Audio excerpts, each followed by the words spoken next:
Bonjour à tous, j'espère que vous allez bien. Alors, la vidéo que vous êtes en train de regarder, j'avais vraiment pas prévu de la filmer, tourner, publier aussitôt. À la base, je pensais plutôt qu'elle paraîtrait fin du mois, voire peut-être courant du mois de décembre, même si c'est pas forcément très à propos avec le calendrier de l'Avent et sa mère. En tout cas, c'était pas prévu qu'elle sorte ce dimanche. Mais suite à ma vidéo dans laquelle je vous dis que je risque de faire une petite pause, qui risque de plus avoir autant de vidéos qu'avant sur ma chaîne, que je vais m'éloigner un peu des réseaux sociaux parce qu'il y a plein de choses qui changent dans ma vie et que j'en ai besoin mentalement, j'ai vu à peu près toutes les hypothèses se défiler devant moi. On a suggéré que j'allais partir vivre à l'autre bout du monde, que j'allais retourner vivre en Espagne, que j'avais rencontré quelqu'un et que je m'installais avec cette personne. Et la plus farfelue, parce que forcément la vie serait vraiment triste s'il n'y avait pas des gens un peu farfelus. Non, je ne me suis pas fait interner dans un hôpital psychiatrique ou une clinique de santé. Non, pas du tout. Je sais que c'est quelque chose qui m'a été demandé parce que vous êtes un peu inquiétés pour moi et je vous en remercie. Mais non, je ne suis pas internée dans une clinique, je ne suis pas à l'autre bout du monde. Et non, je ne suis pas en couple et donc je n'ai pas emménagé avec quelqu'un. Voilà. C'est assez compliqué en fait d'en parler parce que j'ai mis beaucoup de temps, vraiment beaucoup de temps à me rendre à l'évidence. Mais il y en a beaucoup qui ont trouvé aussi. J'ai tout simplement quitté l'appartement dans lequel je me trouvais, même si il est toujours sous mon nom à l'heure actuelle, puisque j'ai 3 mois de préavis, et je suis retournée vivre avec mes parents. Alors comme ça peut paraître assez ok, elle est retournée vivre avec ses parents. Sauf que non, c'est assez compliqué psychologiquement pour moi. J'ai vécu dans cet appartement pendant 2 ans et demi. J'y avais emménagé avec mon ex-copain, on s'est séparés, j'ai gardé l'appartement et j'y ai vécu ma petite vie, quoi. Enfin, mon loyer, mes factures, faire les courses, entretenir l'appartement. C'est le premier foyer de Nini aussi, de Bonnie. Donc voilà, c'était mon cocon, c'était mon petit chez moi, voilà. Ma dépression a ensuite frappé et j'étais bien dans mon cocon, voilà, j'étais bien, j'étais toute seule chez moi, j'étais en arrêt maladie, j'étais chez moi. Et puis il y a eu du mieux, voilà, il y a eu du mieux, j'ai réussi à sortir la tête de l'eau, je me sentais mieux, j'avais plus besoin de ma psy et en août, c'est là où ça a dégringolé pour moi, où j'ai recommencé à plonger petit à petit dans la dépression, où j'ai tenté de m'en sortir mais j'y arrivais pas. En plus de ça, étant au chômage, voilà, parce que je n'ai plus d'emploi, j'ai quand même perdu beaucoup de revenus. Et c'est pas les à peine 400 € que j'arrive à dégager de ma chaîne YouTube qui me permettait de régler ce souci financier. Sauf qu'avec un loyer à 830 € que j'assumais toute seule, plus des factures, ça devenait compliqué. Je suis pas quelqu'un de très dépensière, je vais pas faire du shopping toutes les semaines, je m'achète pas la dernière fringue à la mode, la dernière palette qui est sortie. Si vous me suivez sur Snapchat, vous le savez, c'est rare quand je vous dis je me suis fait une journée shopping parce que si j'ai pas besoin de quelque chose, je vais pas l'acheter. Sauf que même en étant méticuleuse et en faisant attention à mes comptes et à mes dépenses, moi, si j'ai 1 € dans le découvert, je suis déjà pas bien. Sauf que là, on parle de 200 à 300 € de découvert. Et en fait, quand les sous YouTube rentraient, c'était pour combler mon découvert. Et je me retrouvais avec 1200 € de chômage, avec un loyer, juste le loyer à 830 €.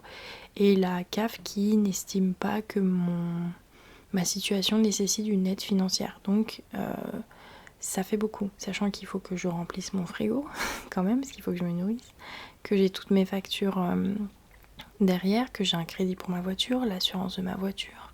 Enfin voilà, ça devenait compliqué et plus le temps passait en fait, plus je ne me sentais pas bien chez moi. Parce que en fait c'est quand même l'endroit où j'ai vécu ma dépression.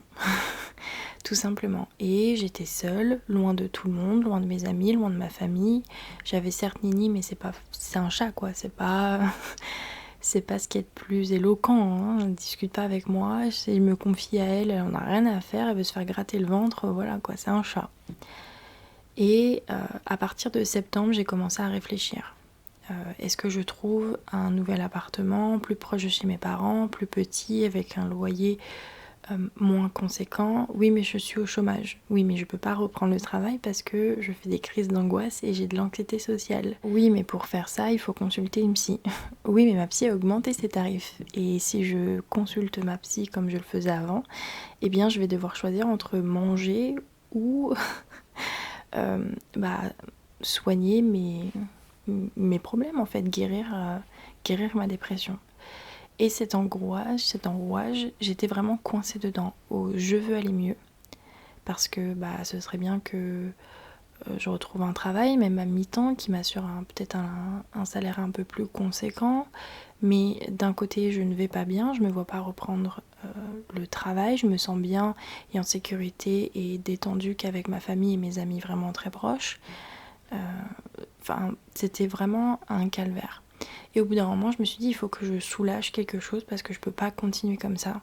Sinon, ma psy, je vais jamais arrêter de la voir ou je vais arrêter de la voir pendant 3 mois puis je vais rechuter. Il faut que j'intervienne sur quelque chose. Ma chaîne YouTube étant mon seul, quand je vivais seule dans cet appartement, le seul moment où j'arrivais à calmer mon esprit, à être concentrée sur mes vidéos, à vraiment m'apaiser en fait. Donc le problème ne venait pas de ma chaîne YouTube. Retrouver un travail, oui mais non, parce que j'ai plus confiance en le monde du travail, que je fais de l'anxiété sociale, que j'ai vu mon conseiller Pôle emploi et je me suis mis à pleurer dans son bureau parce que j'étais tellement stressée et angoissée, parce que j'avais dû prendre la voiture, il pleuvait, enfin bref, je me suis mis à faire une crise d'angoisse dans son bureau et j'ai fini par pleurer, voilà, donc enfin, il y a plein de détails comme ça. Et je me suis dit au bout d'un moment, il faut que je soulage quelque chose de lourd, quelque chose qui me pèse, quelque chose qui... où il peut y avoir une solution qui soit bénéfique. Et j'ai pensé à mon appartement, en me disant, écoute, tu vis seule, t'es loin de chez tes parents, donc déjà 1 heure aller, 1 heure retour, tu fais ça un week-end sur 2, mais ça te fatigue, t'es stressée parce que tu dois prendre la voiture, c'est pas un trajet agréable pour toi parce que t'as peur, etc. Voilà. C'est 830 € quand même, rien que le loyer, puis ensuite t'as 130 € d'électricité parce que tout est électrique dans cet appartement. T'as 30 € pour l'eau, enfin 1 plus 1 plus 1, tout l'argent que tu gagnes en fait va presque dans cet appartement quoi. Et l'État, t'as beau faire des demandes, expliquer ta situation, ils ont pas l'air de vouloir te donner plus que 57 € par mois. Et c'est pas avec ça, ça te soulage pas quoi. Mais d'un côté, mon appartement, c'était mon cocon. Ça faisait 2 ans et demi que j'étais partie de chez mes parents, j'avais ma petite vie, je l'avais ameublée comme je le souhaitais, petite décoration, j'avais mon indépendance, je mangeais ce que je voulais, à l'heure que je voulais, j'allais me coucher à l'heure que je voulais. Et bah, on va pas se mentir, à 24 ans, je me voyais mal retourner chez mes parents, quoi. Question de fierté, ni plus ni moins. Et j'ai mûri l'idée. Est-ce que c'est si dramatique que ça de retourner chez tes parents? Chez tes parents, il y a une pièce libre. Tu vas être avec tes parents, avec lesquels tu te sens bien. Tu vas pouvoir te reposer, te détendre. Tu vas être entouré de gens qui t'aiment et qui veulent ton bien, quoi. Est-ce que c'est si terrible que ça? Tu auras pu prendre la voiture pour aller les voir. Et puis c'est temporaire. Quand tu retrouveras un travail et que tu auras passé ta période d'essai, tu pourras louer un appartement proche de chez eux ou proche de ton nouveau travail. C'est temporaire, quoi. Et puis, à chaque point positif que je trouvais, j'en trouvais un négatif. Oui, mais je fais quoi de tous mes meubles? Je vais devoir mettre 50 mètres carrés d'appartement dans une chambre. Je vais pas pouvoir mettre ma table et mes chaises. Tout mon micro-ondes, enfin, plein de meubles comme ça. Et ça va finir dans un carton dans le garage pour je sais pas combien de temps. Et ça me plaît pas et j'aime pas ça. Ensuite, il y a Bonnie aussi, parce que accessoirement, j'ai un chat. Sauf que ici, chez mes parents, donc, puisque je suis chez mes parents, bah, y a un labrador. Et c'est pas un mythe hein, que les chiens et les chats ne s'apprécient pas. Des fois, ça peut passer.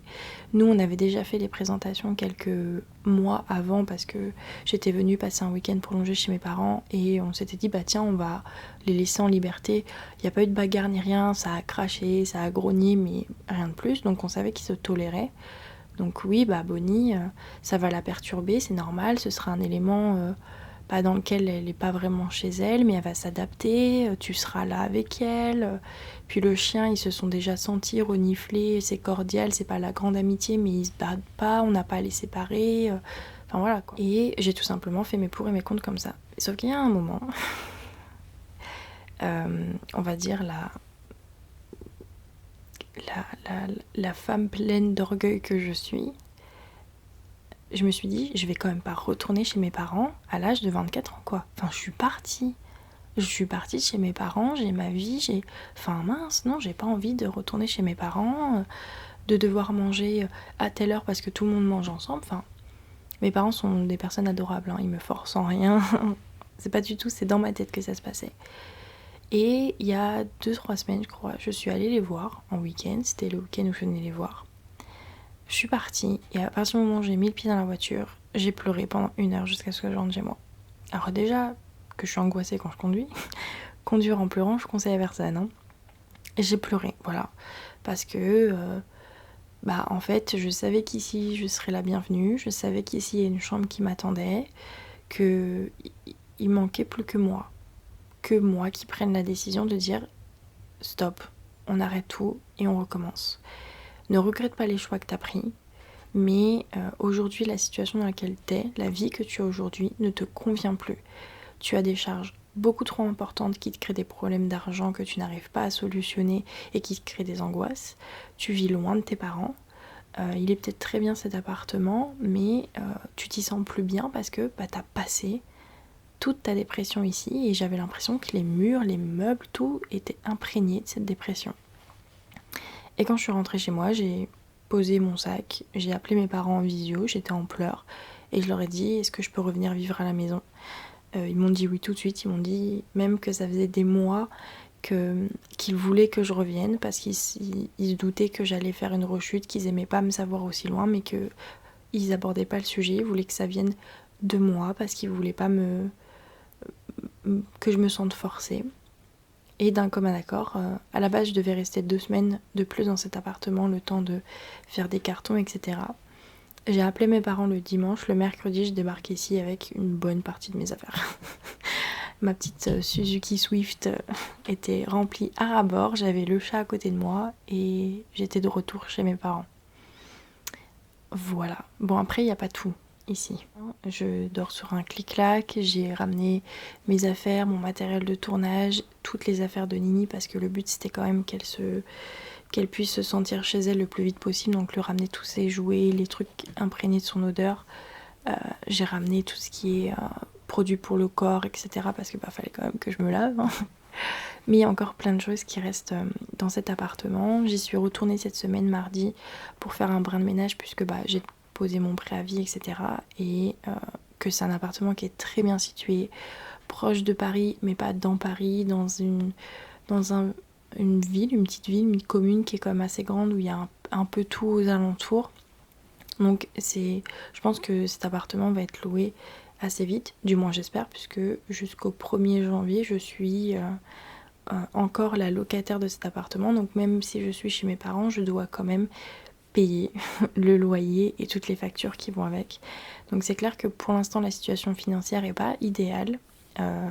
Ce mois-ci je suis dans la même situation que je suis depuis des mois, c'est-à-dire en négatif, à 3 chiffres, mais je suis sortie de là, voilà. Je me suis fait à l'idée que j'allais revenir chez mes parents. Après, sachant que je n'ai pas de travail, c'est-à-dire que je me lève pas pour prendre la voiture, aller travailler, que mon seul boulot, on va dire en quelque sorte, c'est mon projet et ma chaîne YouTube, je me rends utile. Là par exemple, ma petite heure commence à 11h, elle n'avait pas de bus à 11h, c'est moi qui suis allée l'amener. Quasiment toute la semaine je l'ai amenée. Je fais le ménage, j'étends les machines, enfin le but c'est pas de dire je suis au chômage chez mes parents, je fais rien, parce que je pense que si certains d'entre vous me connaissent, ce n'est pas possible.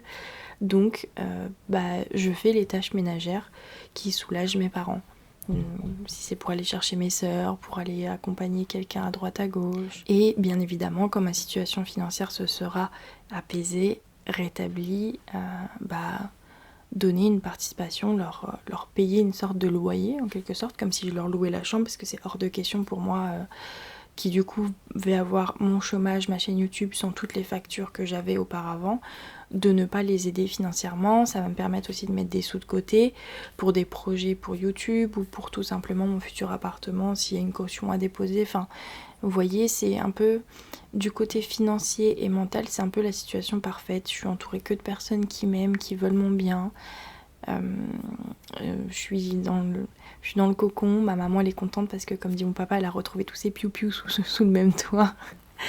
Mais en fait j'ai pas de regrets. C'est pas facile de dire qu'on a quitté son appartement. Dans quelques mois je vais avoir 25 ans, je suis de retour chez mes parents, je suis au chômage, en dépression, enfin c'est une situation où je me suis sentie nulle en fait, où je me suis dit que c'était un échec, sauf que grâce à mes parents et à plein de personnes autour de moi, que ce soit des membres de ma famille ou des amis, on m'a fait comprendre que c'était pas un échec en fait, que c'était pas de ma faute, c'est pas moi qui ai voulu cette situation, que j'ai tenté tant bien que mal de m'en sortir par moi-même, sauf qu'au bout d'un moment il faut admettre quand